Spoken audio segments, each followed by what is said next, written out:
You need to stop hitching your wagon to these men, she said. Oh my, I thought, how the kettle does scream when it's good and hot. She has 20 years on me. The rest of them I was bouncing on her hip and not far behind her ass, which I seem to have inherited. I soften my eyes and ask Mama what she means.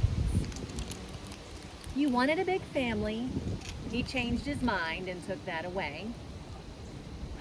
Painful reminder my childbearing years are gone. I clench my jaw. She continues. As consolation, you asked to adopt. He said no again. Maybe host a student from Guatemala for a year, and still he said no. Blessed with one beautiful grandbaby. From you, though, she winks. I melt and laugh. Damn, this brilliantly flawed woman has such a hold on me. She goes on, you had other dreams along the way, but somehow someone always stopped you.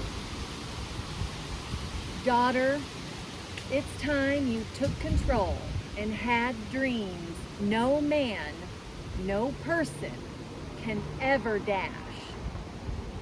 You need undashable dreams. Set them now and start pulling your own damn wagon. Shit! She's right! And so began my list of undashable dreams.